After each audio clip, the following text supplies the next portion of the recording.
ब्रह्मरूपादिमध्य शेषशर्वभाषकं भावषट्कहीनरूप नित्यशतमद्वयं वङ्गमनोतिगोचरं च नेति नेति भावितं तं नमामि देवदेव रामकृष्णमीश्वरम्।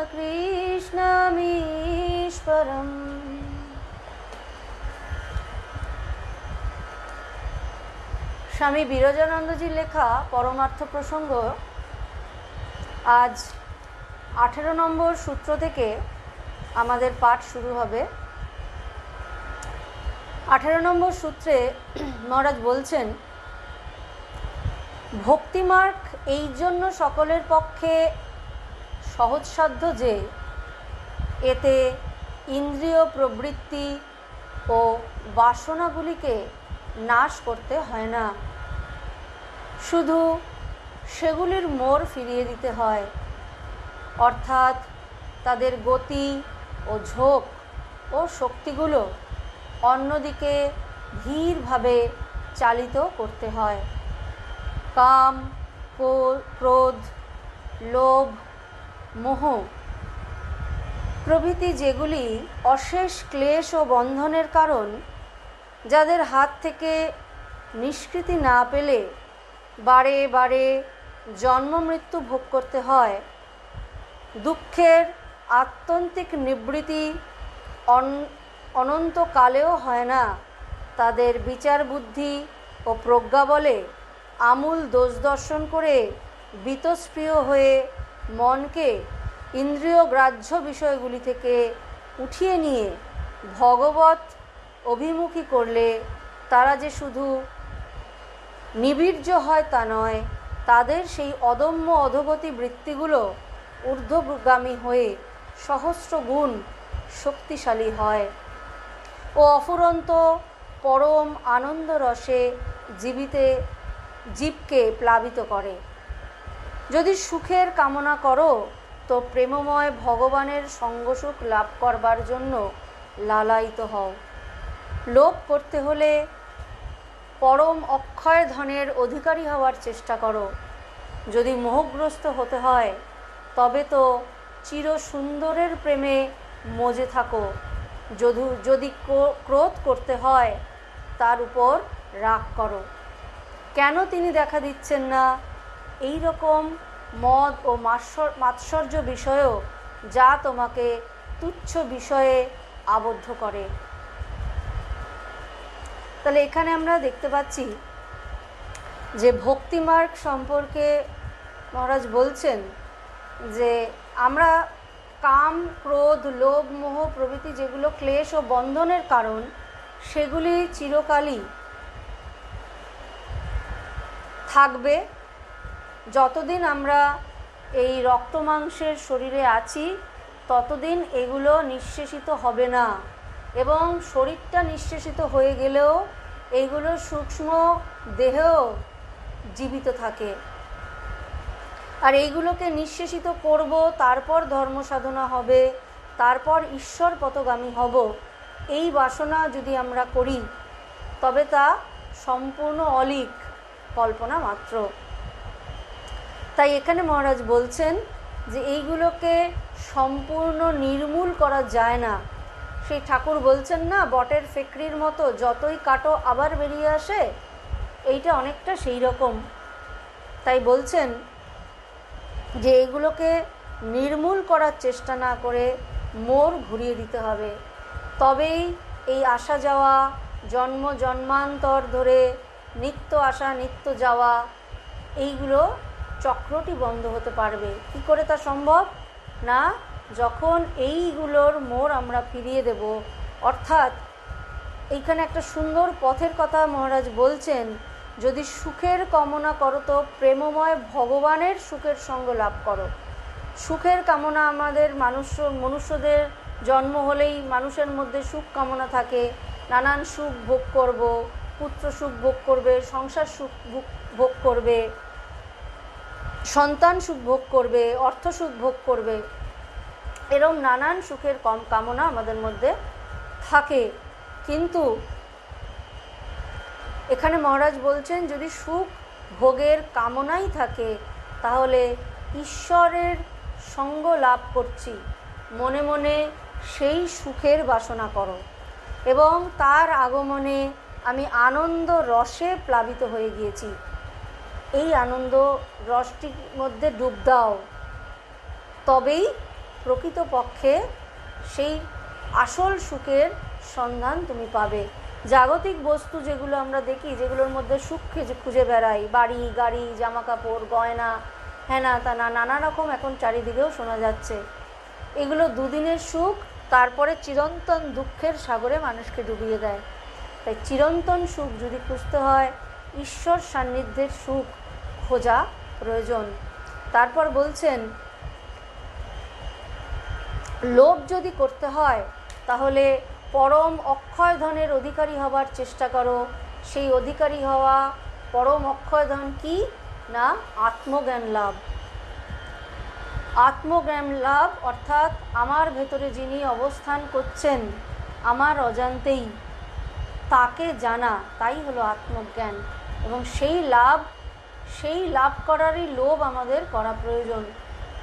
জাগতিক বস্তুর প্রতি, ক্ষণভঙ্গুর বস্তুর প্রতি লোভ করলে শুধু দুঃখই পেতে হয়। কোনো বস্তু একটা আমরা লোভ করলাম, সেটা পেলাম, সেটা তো আজীবন অক্ষত থাকবে না। একটা সময় তার যখন সৃষ্টি হয়েছে তার ধ্বংস অবশ্যম্ভাবী। যখনই সেটা ভেঙে গেল, ফুরিয়ে গেল, নষ্ট হয়ে গেল, আমরা দুঃখে ভেঙে পড়লাম। তাই লোভ কিসের করতে হবে না, আত্মজ্ঞান লাভের লোভ করা প্রয়োজন। যদি মোহগ্রস্ত হতে হয় তো চির সুন্দরের প্রেমে মজে থাকো, যদি ক্রোধ করতে হয় তার ওপর রাগ করো। এই যে বলছেন যদি মোহগ্রস্ত হতে হয় তো চির সুন্দরের প্রেমে মজে থাকো। আমরা যদি বৃন্দাবনের সেই কুঞ্জে পৌঁছে যাই মনে মনে কল্পনা করতে করতে, সেখানে দেখব অজস্র গোপ এবং গোপিনীরা সেই শ্রীকৃষ্ণের চরণতলে লুটিয়ে পড়ার জন্য উন্মত্ত হয়ে ছুটে আসছে তার নিজেদের বাড়ি থেকে। সমস্ত কাজে ভুল হয়ে যাচ্ছে, হাতের কাজ পড়ে থাকছে। যেই মাত্র ভগবান তার বংশীধ্বনি ছড়িয়ে দিচ্ছেন চারিদিকে, সেই মাত্র সঙ্গে সঙ্গে ছুটে আসছেন একটি বারের জন্য সেই প্রেমাস্পদকে দেখার জন্য, একটি বারের জন্য সেই প্রেমাস্পদের চরণ স্পর্শ করার জন্য। এইটাই মোহগ্রস্ততা। তাদের সমস্ত কিছু ভুল হয়ে যাচ্ছে, স্বামী সন্তান ভুল হয়ে যাচ্ছে। যারা গোপ তারা তাদের ব্যবসাপত্র, দুধের ব্যবসা তাদের ওইখানে বেশিই ছিল, গোয়ালা সংখ্যাই সেখানে বেশি ছিল, সেই সব তাদের ভুল হয়ে যাচ্ছে। এমনকি শুধুমাত্র মানুষ নয়, ইতর প্রাণীরাও তাই। হরিণ, গরু, রাজহংস এরাও যেন সমস্ত কিছু ফেলে দিয়ে উন্মত্তের মতো ছুটে আসছে সেই প্রেমাস্পদের বংশীধ্বনিতে নিজেদেরকে ডুবিয়ে দেবেন বলে। তার পায়ের স্পর্শ, তার চরণ স্পর্শ করে নিজেরা সম্পূর্ণ ভক্তিরসে সিক্ত হয়ে যাবেন বলে। এইটা হলো মোহগ্রস্ততা, যেখানে একটা বস্তুর প্রতি এতটাই মন আকর্ষিত হয় আর অন্য সকল কিছু ভুল হয়ে যায়, জগৎ সংসার ভুল হয়ে যায়। ঠাকুর যেমন মা ভবতারিণী বলতে যখন পাগল, যে মা দেখা দিবিনি করে পাগল হয়ে যাচ্ছেন, মাটিতে মুখ ঘষছেন, বুক ঘষছেন, সেখানে রক্তাক্ত হয়ে যাচ্ছে, তবু একই বায়না তার, মা একটি বারের জন্য হলেও দেখা দে। জগৎ সংসারে কে কোথায় আছে, কে কি মনে করলো, কে কি ভাবলো, কে ডাকলো, কে কোথায় কোন কাজটি পড়ে রয়েছে, সব ভুল হয়ে যাচ্ছে। একটি মাত্র উদ্দেশ্যে ছুটে চলেছেন যে মায়ের দেখা পাবেন। এইটা হচ্ছে মোহগ্রস্ততা ঈশ্বরের প্রতি। তাই মহারাজ বলছেন যে মোহগ্রস্ত যদি হতে হয় ঈশ্বরের প্রতি মোহগ্রস্ত হও। তারপর বলছেন যদি রাগ বা ক্রোধ করতে হয় তার উপর ক্রোধ করো।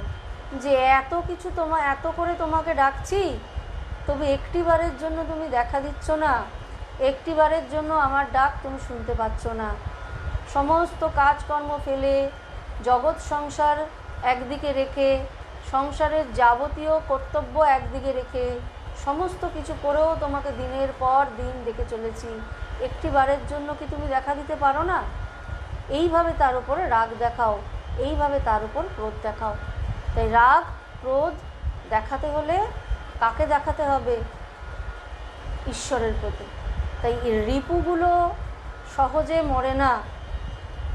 আমাদের রক্ত মাংসের শরীর যতদিন আছে তখন তো তারা মরেই না। যখন আবার সূক্ষ্ম শরীরে আমরা থাকি তখনও সেগুলো জীবিত থাকে সূক্ষ্মাকারে। তাই রক্ত মাংসের শরীর থাকাকালীনই তাদেরকে মোড় যদি আমরা ঘুরিয়ে না দিই, সেটা সূক্ষ্ম শরীরেও কিন্তু জীবিত থাকবে। এইভাবে মোড় ঘুরিয়ে দেওয়ার কথা বলছেন। সেগুলোকে বিনাশ করা অসম্ভব, সেগুলোর বিনাশ করা প্রায় অসম্ভব। তাই বলছেন মোড় ঘুরিয়ে দিতে হবে। 119 নম্বর সূত্রে মহারাজ বলছেন, প্রথম কর্মও চাই, সাধন ভজনও চাই, দুই করতে হবে। দুয়েরই উদ্দেশ্য ভগবান লাভ।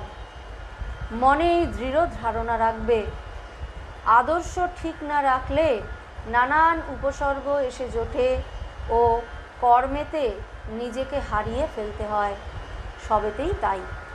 সেই জন্য সর্বদা সজাগ থাকতে হবে, সৎ বিচার করতে হবে, প্রার্থনাশীল হতে হবে।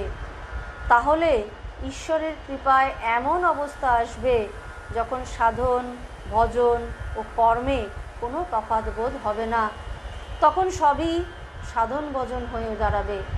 তবে কর্মীদের মাঝে মাঝে কিছুদিনের জন্য বৈরাগ্য ভাব অবলম্বন করে তীর্থভ্রমণ, নির্জন সাধন ভজন ও তপস্যা করা প্রয়োজন। তাতে শরীর মন সতেজ ও প্রফুল্ল হয়, আত্মপ্রত্যয় ও ঈশ্বরের নির্ভরতা আসে, শক্তি সঞ্চয় ও পুনর্ভাবে চরিত্র গঠন হয়। তাই মহারাজ এখানে বলছেন যে প্রথম কর্ম চাই এবং সাধন ভজনও চাই। শুধুমাত্র সাধন ভজন করব আর বাকি সময় নয়, সব সময় ধরেই সাধন ভজন করব, নাম জপ নিদিধ্যাসন ধ্যান ইত্যাদিতে ডুবে থাকব, এইটা আমাদের মনে হয় ঠিকই, কিন্তু প্রকৃত পক্ষেই আমরা কিন্তু সেটা করে উঠতে পারি না, সত্যিই পারি না। কেন? কারণ আমাদের কাঁচা মন। আমরা কিছুক্ষণ ধ্যান জপ করার পরই আমাদের মনে হয় অনেক বোধহয় করে ফেলেছি, এবার একটু রিল্যাক্সেশনের দরকার আছে। এবং যদি সেইটাকে উপেক্ষা করে আরও করতে থাকি, একটানা করতে থাকি, তখন দেখা যাবে নিরসতাটা এতটাই প্রবল হবে যে ইচ্ছা শক্তিটা হারিয়ে যাবে। তাই বলছেন সাধন ভজন তো আছেই, তার সঙ্গে সঙ্গে নিষ্কাম কর্ম করা একান্ত প্রয়োজন। তাহলে জিনিসটি আর একঘেয়েমি থাকবে না। আর এইটি করতে করতে, সাধন ভজন করতে করতে, নিষ্কাম কর্ম করতে করতে একটা সময় মনের অবস্থা এমন হবে যখন নিষ্কাম কর্ম আর জপ করা, ধ্যান করা, স্তব স্তুতি করা সবটাই এক বলে মনে হবে। সেটা যদিও অনেক অভ্যাসের ফল, কিন্তু যদি আমরা বড় বড় মহাপুরুষদের জীবনী পড়ি, মহামনুষ্যের জীবনী পড়ি, তাদের কথা একটু জানার চেষ্টা করি, তাদের এক একজনকে আমরা তাদের জীবনীগুলো পড়লে মনে হবে যে তাদের পূজা আর কর্ম সব মিলেমিশে একাকার হয়ে গেছিল। মাকে যদি, মায়ের জীবনীটা যদি আমরা ধরি, দেখব মা সারাদিন সংসারের কাজ করছেন, রাধু দিদিকে সামলাচ্ছেন, পাগলি মামিকে সামলাচ্ছেন, তার ভাইয়েদের সংসারের নানান সমস্যা তিনি সমাধান করছেন, এবং ধ্যান জপ তার সঙ্গে সঙ্গেই চলেছে।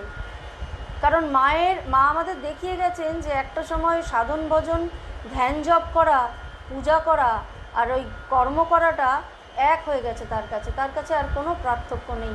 সবটাই ঈশ্বরের সেবা, ঈশ্বরের স্মরণ মনন করা চলেছে। আমরা বর্তমান যুগে যদি মাদার টেরেসার কথা ভাবি, দেখতে পাবো তিনি কি সেবা কার্যটা করে গিয়েছেন। আতুর, রোগী, দুঃখী, যাদের কেউ স্পর্শ করে না, যাদের রাস্তায় ফেলে চলে যায় মানুষজন, তাদেরকে তুলে নিয়ে গিয়ে আপন সন্তানের মতো সন্তানভাবে, মাতৃভাবে সেবা করেছেন। এটাই তার পূজা, এটাই তার সাধনা। মার্গারেট নোবেল অর্থাৎ আমাদের ভগিনী নিবেদিতা সমস্ত দেশের সমস্ত নাম, যশ, প্রতিপত্তি সব এক কথায় ত্যাগ করে চলে এসছেন স্বামীজির ডাকে। কেন? স্বামীজি বলেছিলেন যে ভারতবর্ষে একজন সিংহীর প্রয়োজন, কারণ ভারতবর্ষের মায়েদের জীবনটা ধীরে ধীরে অন্ধকারে নিমজ্জিত হচ্ছিল, যেটি সেই সময়কার জন্য খুব বিপজ্জনক ছিল এবং পরবর্তী সময়ের জন্য আরও বেশি বিপজ্জনক ছিল। কারণ মায়েরাই যদি অশিক্ষিত হয়, মায়েরাই যদি কুসংস্কার আচ্ছন্ন হয়, পরবর্তী ভারত, সেই মায়ের গর্ভ থেকে যারা জন্মাবে, সেই ভারতবর্ষটাও কুসংস্কার আচ্ছন্ন অশিক্ষিত দ্বারা হয়ে জন্মাবে এবং পরবর্তী ভারতবর্ষ একটি অশিক্ষিত দেশে পরিণত হবে। তাই মায়েদের শিক্ষার জন্য স্বামীজি যখন মার্গারেটকে ডাকলেন, তিনি এখানে চলে এলেন, সমস্ত কিছু ত্যাগ করে হয়ে উঠলেন ভারতের নিবেদিতা এবং সম্পূর্ণ নিষ্কাম কর্মের মধ্যে দিয়ে নিজেকে নিয়োজিত করে দিলেন, নিজেকে নিবেদন করে দিলেন ঠাকুরের পায়ে। আর তারপর তার সঙ্গে সঙ্গেই তার শুরু হলো তার সাধনা। একটা সময় প্লেগে আক্রান্ত সমগ্র কলকাতা এক বিকট আকার ধারণ করলো। শুধু মৃত্যুর আর মৃত্যুর সারি ছাড়া সে সময় কিছু ছিল না। সেই সময় শারদানন্দজি সহ সিস্টার বিভিন্ন বস্তিগুলোতে গিয়ে, বিভিন্ন অঞ্চলগুলোতে গিয়ে নিজেদের জীবন পাত করে সেবা করলেন, কারণ সেই সেবাটাই ছিল তাদের কাছে পূজা, ঈশ্বরের কাছে ঈশ্বরের সাধনা। তাই এইখানে বলছেন যে প্রথম পর্যায়ে সাধন ভজনের সঙ্গে সঙ্গে নিষ্কাম কর্মটাও চাই। তাহলে ঈশ্বরের কৃপায় এমন অবস্থা আসবে যখন সাধন ভজন আর কর্মে পৃথক বোধ থাকবে না, তখন সবই সাধন ভজন হয়ে দাঁড়াবে। তবে একটা কথা বলেছেন, যারা কর্মী, নিষ্কাম কর্ম যারা করছেন, তাদের মাঝে মাঝে কিছু দিনের জন্য সমস্ত কিছু থেকে বৈরাগ্য, সমস্ত কিছু থেকে মনটাকে তুলে নিয়ে তীর্থভ্রমণ, নির্জন সাধন ভজন ও তপস্যা করাটা একান্ত প্রয়োজন। নাহলে বেশি দিন একভাবে কর্ম করতে থাকলে তাতে কি হয়, কর্তৃত্ববোধ যেমন এসে যায়, তেমনি সাধন ভজনের ইচ্ছা চলে গিয়ে কর্মের নেশাটা তাকে পেয়ে বসে। এই কর্মের নেশা যখন একবার কাউকে পেয়ে বসে, তখন কিন্তু সে সাধন ভজনের দিকে আর বিশেষ মন ডোবানো তার পক্ষে সম্ভব হয় না। সেখানে সে কর্মটা কেন করে, নিষ্কাম কর্ম সে করে ঠিকই, কিন্তু শুধুমাত্র কর্মই করব, ভক্তির কথাটা কিন্তু তার হৃদয়ে আর জাগরিত থাকে না। কর্মের নেশাটা তাকে পেয়ে বসে এবং একটা সময় দেখা যায় সে কর্তৃত্বের নেশাটাও তাকে পেয়ে বসে। আমি করেছি, আমি সবটা পারি, আমি ছাড়া এই কাজটা হবে না, এমন একটা বোধ আমাদের মধ্যে এসে যায়। আমরা তো খুব কাঁচা মনের মানুষ, আসবেই এটা। আর মহারাজ যখন বলছেন, সাবধান করছেন, তখন তো বুঝতেই হবে যে এটা আসাটা খুব স্বাভাবিক। স্বামীজি বলছেন, নেতা হতে যেও না, সেবক হও। বেশি কাজ একটানা নিজের দায়িত্বে নিয়ে করলেই এটা কিন্তু হতে থাকবে। তাই মাঝে মাঝেই বলছেন যে তীর্থভ্রমণ, নির্জন সাধন ভজন, নির্জন স্থানে থেকে সাধন ভজন ও তপস্যা করা দরকার।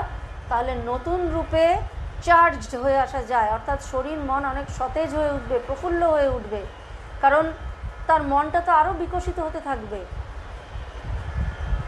ব্যাটারি বা মোবাইল ফোন যেন মাঝে মাঝে চার্জ দেওয়া প্রয়োজন, তেমনি সাধক সাধিকার মনও তীর্থভ্রমণ, নির্জন সাধন ভজন ও তপস্যার দ্বারা নতুনভাবে চার্জ করে দেওয়া দরকার, যার ফলে সে নতুন উদ্যমে আবার কাজ করতে পারবে এবং সে নিজে আত্মপ্রত্যয়, ঈশ্বরের ওপর নির্ভরতা তার বাড়বে। স্বামীজি যখন পরিব্রাজক রূপে বেরিয়ে গিয়েছিলেন ভারতবর্ষের উত্তর থেকে দক্ষিণ, পূর্ব থেকে পশ্চিম পায়ে হেঁটে পরিব্রাজন করছেন, কখনো খালি পেটে, কখনো অর্ধ আহারে, কখনো সম্পূর্ণ উপবাসে, কখনো একটু খেতে পাচ্ছেন, কখনো কখনো পায়ে জুতো আছে, কখনো সেই জুতোও ছিঁড়ে গিয়েছে, একখানা কৌপিন এবং একটি দণ্ড সম্বল নিয়ে তিনি ঘুরে বেড়াচ্ছেন। কোথায় খেতে পাবেন, আদৌ খেতে পাবেন কি না, কোথাও একটু আশ্রয় পাবে, আদৌ পাবেন কি না, তিনি কিচ্ছু জানেন না। সম্পূর্ণ ঈশ্বর নির্ভরশীল হয়ে তিনি বেরিয়ে পড়েছেন। এবং তিনি কিন্তু ভারতবর্ষের এই যে জায়গায় জায়গায় ঘুরেছেন, সেখানে বিভিন্ন মানুষের ভালোবাসা, স্নেহ, উজাড় করা হৃদ্যতা পেয়েছেন এবং তাদের আশ্রয় গ্রহণ করেছেন স্বামীজি। আশ্রয় গ্রহণ করে তাদেরকে ধন্য করেছেন, তাদেরকে কৃপা করেছেন। কিন্তু তাদের আশ্রয় যে তিনি পাবেন সেই কথা তো কখনো তিনি ভাবেননি, কিন্তু পেয়ে গেলেন। এতে ঈশ্বর নির্ভরশীলতা তার শতগুণে বেড়ে গিয়েছিল।